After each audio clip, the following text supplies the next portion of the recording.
Et bien voilà, bonjour à tous les amis, donc c'est les débriefs du You et on se retrouve pour une nouvelle vidéo. Alors oui, un décor un petit peu, voilà, un petit peu nouveau, hein. Je n'ai pas l'habitude de faire des vidéos voilà, dehors, mais des fois ça m'arrive, écoutez, hein, c'est comme ça, hein. De toute façon, on se retrouve donc pour cette vidéo, donc pour revenir un petit peu sur Iman Khalif, dire bravo hein, à Iman Khalif. Je sais que j'ai pas pu faire la vidéo, donc malheureusement elle n'a pas été faite, la vidéo sur la victoire juste après. Alors là, j'ai eu des soucis techniques, j'avais pas mon matériel, donc là, je suis en train de dépanner avec ce que je peux. Mais en tout cas, bravo, bravo, bravo à Iman Khalif qui donc est qualifié pour la finale. C'est historique, bravo à elle, bravo à elle. J'avais fait un petit short pour vous en parler. Et là, maintenant, je reviens sur cela. Donc, elle a fait un très très beau combat face à la Thaïlandaise, où qu'elle a dominé de bout en bout. La Thaïlandaise a été donc de. Elle, c'est plus. Iman Khalif, c'est plus une boxeuse de contre-attaque, pendant que la Thaïlandaise qui a essayé d'attaquer n'a pas trouvé ses repères. Et donc Iman Khalif qui se qualifie pour la finale. Première finale en boxe depuis 1996. C'est Hossein Soltani qui avait fait qui avait eu cette belle médaille d'or. Donc là, au moins, Khalif, elle a sur l'argent.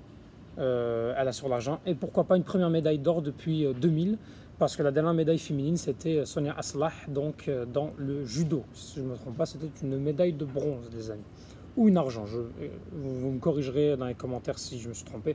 En tout cas, bravo à Iman Khalif, qui donc se qualifie donc pour la finale. Elle va affronter la chinoise, donc Yang, si je ne me trompe pas, pour son nom. Donc c'est la chinoise qui avait été championne du monde dans les derniers championnats du monde de 2023. Et donc on souhaite bonne chance à notre boxeuse, bravo à elle, avec tout cet acharnement, malgré tout ce qu'il y a eu autour d'elle, les polémiques sur l'IBA, etc. Elle est quand même présente et elle nous fait plaisir, bravo à elle, Elf Mebrouk à Iman Khalif. Donc voilà. Sinon, hier, tout ce qui est lutte, ça a été déception sur déception. Je pense qu'il y en a deux qui vont être repêchés, donc qui vont participer au repêchage le lendemain. On souhaite quand même bon courage à nos lutteurs, nos lutteuses, donc qui vont espérer donc jouer les repêchages pour aller chercher pourquoi pas une médaille de bronze. Sinon, aujourd'hui, il y a eu le 800 mètres avec Jamel Sejati, Mohamed Amin Gouaned et Slimane Moula. Alors le premier qui s'était lancé, c'était Mohamed Amin Gouaned dans la série numéro 2. Il a terminé 7e dans une course où est-ce que ça se voyait que le manque d'expérience rôdait encore derrière ce jeune athlète, où il était quand même bien parti pour terminer peut-être 4e, peut-être aller chercher cette 3e place pour se qualifier. Et malheureusement, il s'est retrouvé bousculé par le Kenyan Kidali. Et donc il a terminé 7e avec un chrono bien au-delà de ses chronos habituels. Son record personnel était de 1,44 et 37 centièmes. Et là, il a fait 1,47 et 34 centièmes. Alors il va donc jouer le repêchage. Il va jouer le repêchage demain, très tôt le matin, dans les environs de 11h heure algérienne, midi heure française. Donc voilà, il va donc jouer le repêchage. Donc il fait une course en plus pour Gouaned et Slimane Moula. Donc ça va être difficile, attention pour lui, on lui souhaite bon courage. Inch'Allah, une qualification pour les demi-finales. Sinon, dans la série numéro 4, James Sejati, grand favori donc pour la médaille d'or, qui, voilà, sans forcer, termine premier. Devant le Britannique Gilles, devant l'Américain Kessler, donc ils sont qualifiés. 1,45, 84 centièmes, avec une belle, un beau salut militaire, donc bravo à lui. Et donc voilà. Ensuite, il y a eu ensuite dans la série numéro 6, quelle déception encore pire pour Slimane Moula, qui, je ne comprends pas dans sa course, il y va, il est 3e, et on a l'impression qu'il perd complètement le fil, qu'il n'arrive pas à suivre, qu'il a fait une accélération trop vite. Et je pense que tactiquement, il s'est fait complètement avoir. Et dans une course quand même très très relevée, série numéro 6, parce que c'est l'Espagnol Atawi, l'Américain Opel et le Britannique Burgin qui ont fini dans les 3 premiers. Déception d'ailleurs pour l'Afrique. Hein. Attention qu'il va jouer le repêchage. L'Ougandais, le Botswanais et l'Algérien Slimane Moula.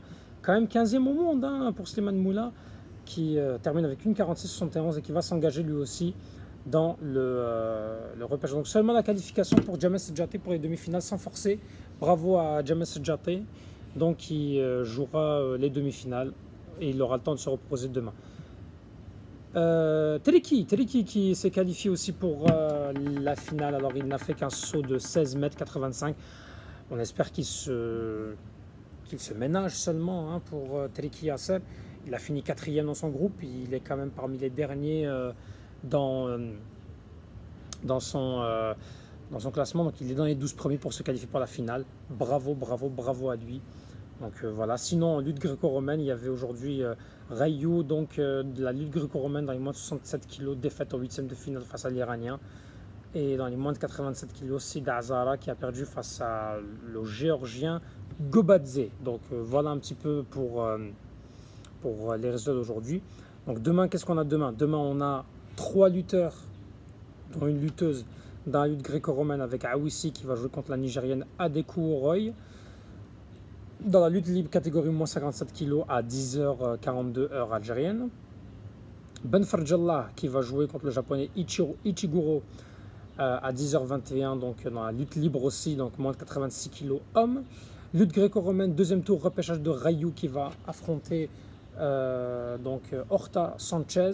Donc c'est pour la catégorie des moins de 67 kg. On souhaite bon courage donc à nos lutteurs et bien entendu nos athlètes du 800 mètres. Slimane Moula dans la série numéro 1 à 6h du matin. Il y aura le français Kelezio, le marocain El Gais, le cambodgien Chun, l'ougandais avec qui il était, le botswanais Ngura et Dradriga, le dominicain Luc, l'australien Bol et le nigérien Ibadin. Sinon dans la série numéro 4 c'est Mohamed Amin Gouaned avec le norvégien Grandstad, l'américain Miller, l'hollandais Clark, le polonais Borkowski, le botswanais Nkapé, le palestinien Dwodar, le soudanais du sud Guem et l'espagnol Canales. Donc voilà un petit peu pour demain. Voilà un peu le programme que nous avons. Il nous reste pas beaucoup encore d'athlètes. Alors on souhaite quand même bon courage. On espère bientôt, espérer chercher encore des médailles. Au classement, on est tombé à la 48e place. On a été rejoint, bravo d'ailleurs au Maroc, avec Sofiane El Bakali qui ont pris une médaille d'or en 3000 mètres steeple. Donc on tombe quand même dans le classement, mais il ne faut pas oublier que nous avons Iman Khalif qui, si elle gagne une médaille d'or, ça peut faire monter très vite le classement. Donc attention, pas de panique à bord, tout va bien pour l'Algérie et Tahel Jazair. N'hésitez pas à vous abonner, à mettre un commentaire et Palestine Chouhada. Merci à tous, vive l'Algérie.